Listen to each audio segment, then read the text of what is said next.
لما نتكلم بقى عن الإعجاب والحب بنبقى عارفين بقى علامات واضحة، بس بالنسبة بقى للراجل الخجول الموضوع هنا مختلف لأن طريقة تعبيره بتكون مختلفة. لو انت مهتمة بقى بالموضوع ده هقولك بقى بطريقة بسيطة ومقنعة. أول حاجة هنا هتلاحظيها إن هو مش قادر يبص في عينيكي، يعني مثلا لما تتكلمي معاه هتلاقيه بيدور على حاجة مثلا أو يبص في الأرض. ده بقى مش لأنه مهتم، لأنه إيه؟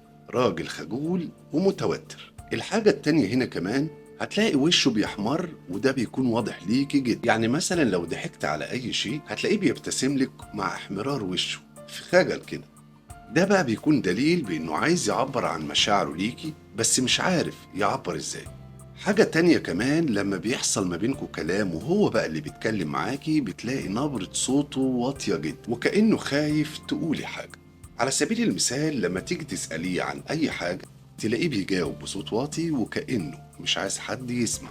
حاجة كمان الراجل الخجول بيضحك لو انت قلت نكتة مثلا حتى لو النكتة دي ما كانتش تضحك. ده بقى ليه؟ عشان عايز يرضيكي ويظهر إعجابه بيكي. فلو قلت نكتة بقى هتلاقيه بيضحك بشكل مبالغ فيه، وده لأنه عايز يكسب قلبك. حاجة كمان لو انتوا زملاء في الجامعة أو في الشغل أو أيا كان وشايلة كتب أو شايلة حاجة تقيلة هتلاقيه مش هيتردد إنه يعرض عليكي المساعدة، وده دليل بقى إنه مهتم وعنده مشاعر تجاهك. حاجة تانية لما بتتكلمي معاه هتلاقيه إن هو مش عايز يتكلم عن حياته الشخصية. يعني لو سألتيه بقى عن عيلته عن أصحابه عن أي حد من معارفه هيجاوب بشكل سريع جدا ويغير الموضوع.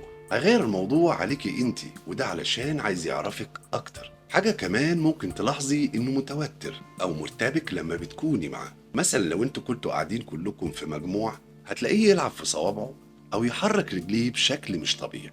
حاجة كمان بالرغم من إنه الراجل ده خجول ممكن تلاقيه يبعت رسالة ليكي عن طريق السوشيال ميديا أو حتى يتصل بيكي. ده بقى دليل على إنه عايز يتواصل معاكي، ولكنه مش عارف يعبر عن مشاعره، لكن مش قادر يعبر عن مشاعره بطريقة مباشرة. الراجل الخجول هتلاقيه مهتم بأدق تفاصيل، يعني لو قلت له مثلا إنك بتحب نوع معين من الشوكولاتة هتلاقيه يجيب لك منها بقى في المرة الجاية، وده لأنه اهتمامه بيكي كبير. الحاجة الأخيرة هنا هتلاقي إن بيظهر فيه سلوكيات مختلفة غريبة بالنسبة لي زي التردد في الكلام. مثلا لو جيتي سألتيه سؤال ممكن يقف شوية كده قبل ما يجاوب، يعني مش هتلاقيه يرد عليكي على طول أو بشكل مباشر. الراجل الخجول عنده طرقه الخاصة التعبير بقى عن الحب أو الإعجاب، وبالرغم بقى من إنه راجل خجول هتلاقيه مهتم كمان بشكل كبير جدا بيكي. فلو لاحظتي بقى الحاجات دي يبقى فعلا معجب بيكي، لكنه بقى محتاج شوية وقت علشان يفتح قلبه ويعبر.